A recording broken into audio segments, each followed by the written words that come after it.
I have to say, I really like this art. So this is a new Grixis commander from the Doctor Who set. It's basically 4 mana, red, black, blue and 1 generic for a legendary creature, Time Lord Scientist, a free 4. With a very interesting ability that I personally kinda like. Whenever the Rani enters the battlefield or attacks, create a red aura enchantment token named the Mark of Rani attached to another target creature. That token enchanted creature has +2/+2 and is goaded. And then the secondary ability, whenever a goaded creature deals combat damage to one of your opponents, investigate. Now first and foremost, we just have to mention that this is a problem because we are creating enchantments that potentially feeds Dockside. Also, you probably shouldn't mark an opponent's Tumina the Weaver because that's gonna be a 4/4 with lifelink. But you're basically playing a command that is capable of making your opponents attack and kill each other, while also drawing cards from it. We also should point out that you actually don't have to have opponents with creatures, as there's nothing preventing you from marking your own creatures and attacking with those. I mean, your creature is actually goaded, and that will make you investigate. So you can use her ability to both buff your own board state, making your creatures larger, and then draw cards from that, or use her ability to buff your opponent's creatures and make them kill your opponents. So she's basically sitting with both card draw from the command zone, combat increase from the command zone, and a form of very strange interaction from the command zone. However, very importantly, the most important thing in multiplayer metagame is that you want your opponents to spend resources dealing with another one of your opponents, and she's actually doing that. So she's kind of this forced political commander that is making your opponents interact and spend resources by attacking opponents at other opponents, and you might force eventually some of your opponents to use spot removals on those opponent creatures that are attacking them. But she also has access to the color identity of Grixis, which just opens up a lot of potential. And these days you could even go like Turbo Grixis or a mid-range Grixis.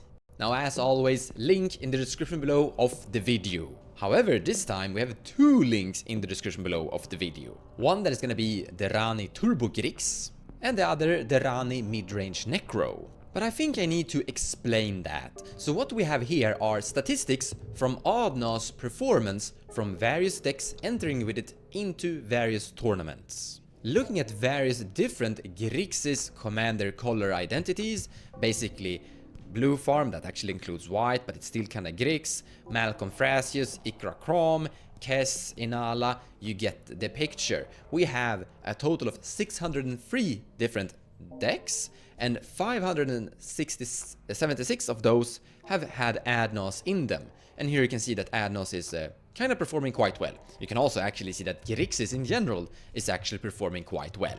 But if we jump over to Necropotence, we have 206 decks that have included it, and you can see the win rate is suddenly in red, which means that it's a little bit lower than the average. It's still pretty kinda okay. It's basically 25% compared to Adnos that had a 25.70%. But Necropotence is performing a little bit weaker.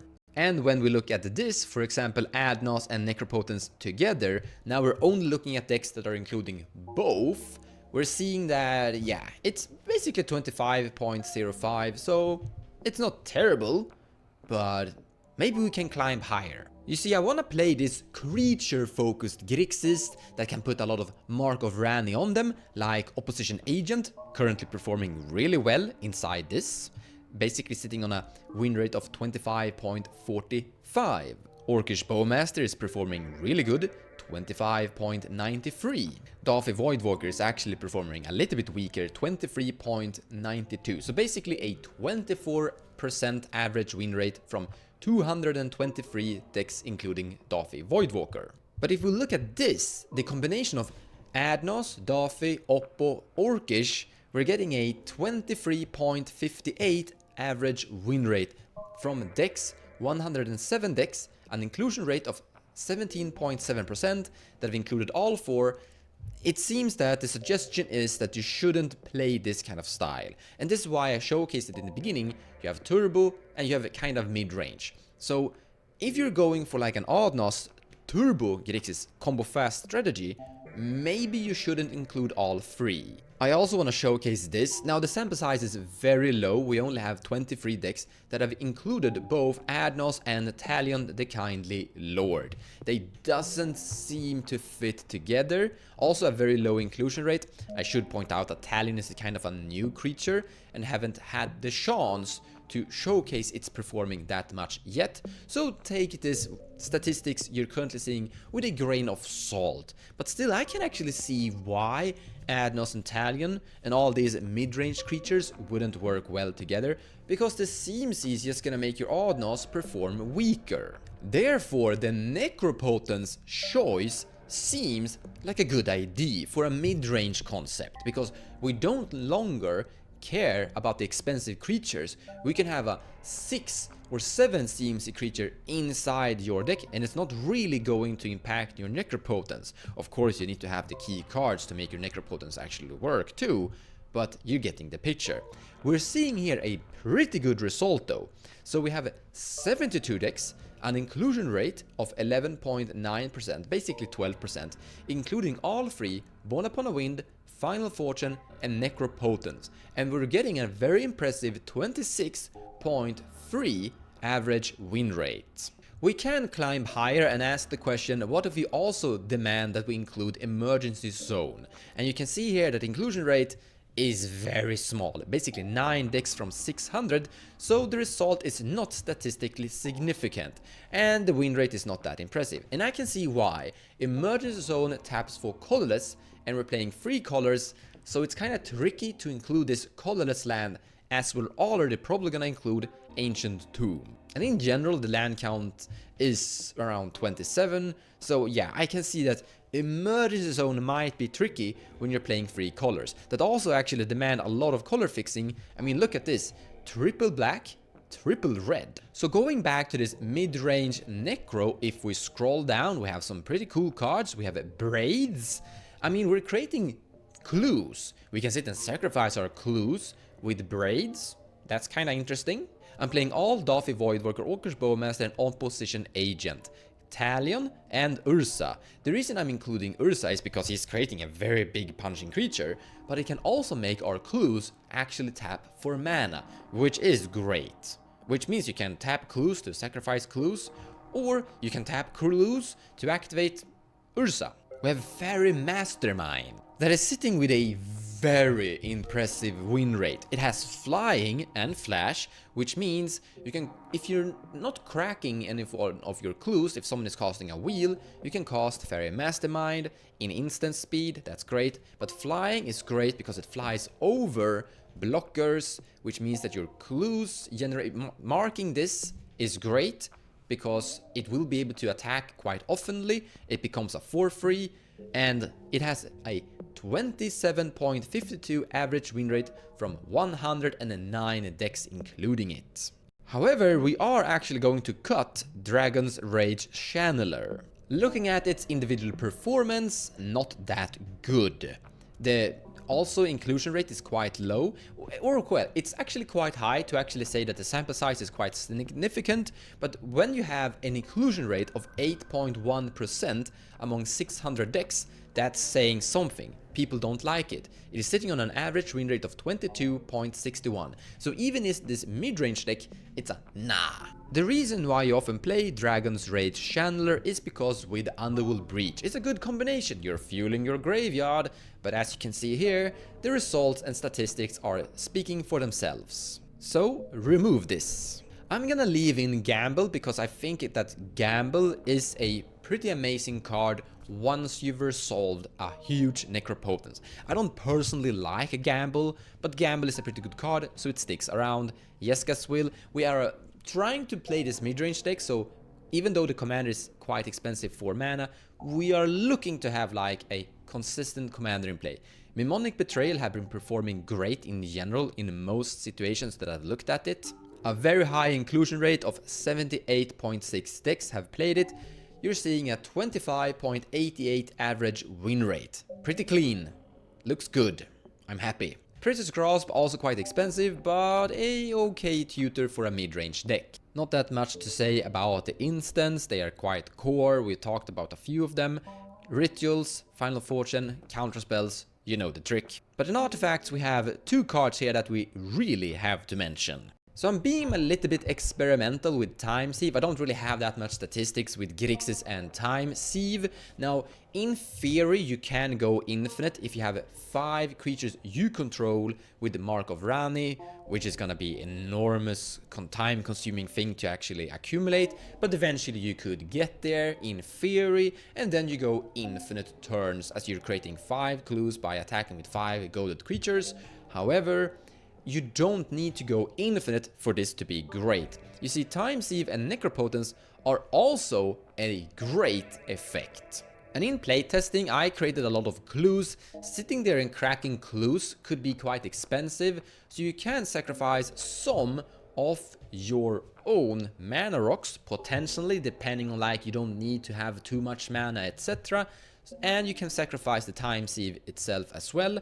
Also, you can crack and activate Witchclaw Talisman, and as you can see here, remove a wish counter from Witchclaw Talisman, and once it resolves, it is switching location.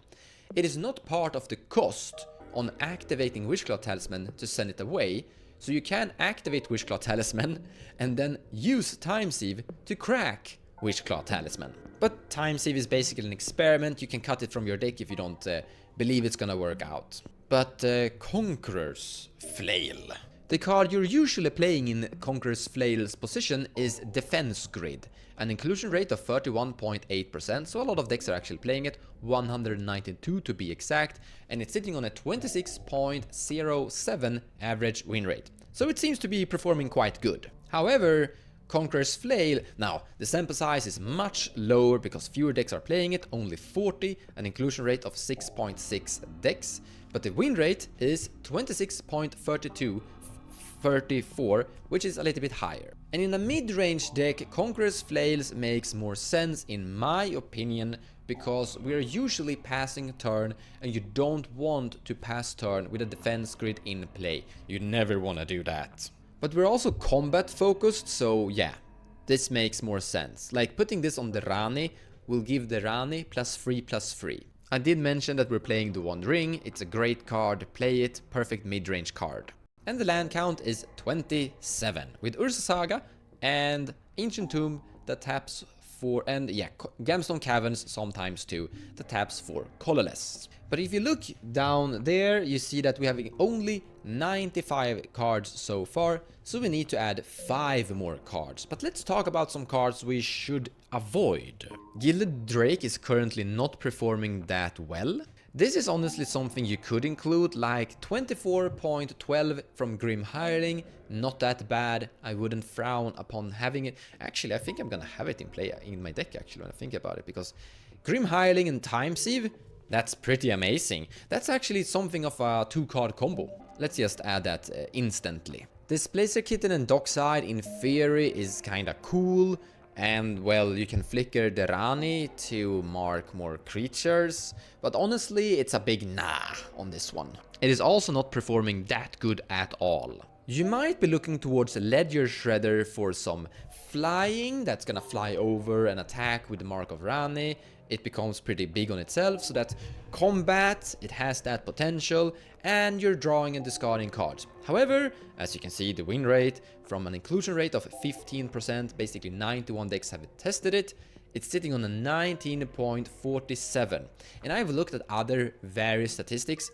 Ledger Shredder is usually not performing that good, so it's a big no for my mid-range deck here on this one. Notion Thief is sitting on a 16.1 average inclusion rate, 97 decks have played it, 23.78 average win rate, which is lower than the average, but it's not terrible either.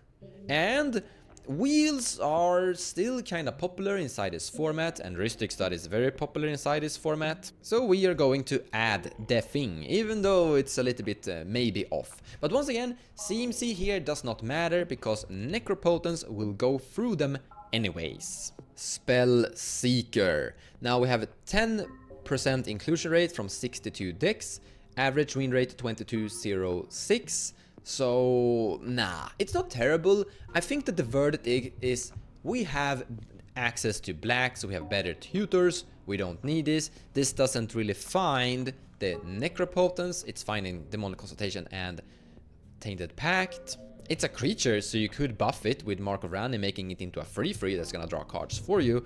But I'm still gonna... I don't like this card. It's a little bit slow, and it's also telegraphed. If you find Tainted Pact, I mean, you need an enormous amount of mana to win the same turn, casting Spellseeker fast as a Tainted Pact, so it's very hard to have counter spells left after that, so nah. Professional Facebreaker, on the other hand, is sitting on a 10% inclusion rate, 65 decks have played it, and a grand total of 26.73 average win rate. It has Menace, so it's hard to block it, but it's also creating treasures, and creating treasures is also great. Now, we're kind of putting together a Grixis creature deck here that is attacking for value, so I think this is going to be able to create a little bit more treasures than just one. I mean, you want to be attacking with your commander as often as possible, so yeah. And then you can sacrifice those treasures to dig through your deck if you need to. You're probably gonna sacrifice your treasures to crack clues, but yeah. So we're adding that one. Now we have 15 creatures, and maybe we should stop there. Or well, 14, because Simian Spirit Guide is actually just a ritual. I'm also going to add Academy Manufacture, because if you would create a clue, food or treasure token, instead create one of each. So you're making food, treasure and clue whenever a goaded creature connects. This is becoming a very mid-range deck, honestly. This is gonna work great with Ursa. If you have Manufacture, Ursa, you're basically creating a gilded loot, free mana artifacts whenever a goaded creature connects. You know what, we're gonna add Forbidden Orchard to this, so increasing the land count, because we might need... Mid-range decks usually need a little bit more lands. I think 28 feels like a good fit, and this is creating... So it's first of all tapping for all 3 colors, but we're creating creatures that we can mark for our opponents. So if an opponent doesn't have creatures, we can give them creatures. And then we have the Rani Turbo Grix, which is just Grixis Turbo in general. Phyrexian Metamorph can usually copy opponent's Dockside Extortionist. Phantasmal Image the same. I did include Opposition Agent and Orcish Bowmaster, because Opposition Agent is usually quite good in general anyways. We have Toxic Deluge, because sometimes you need to get rid of Hate Bears.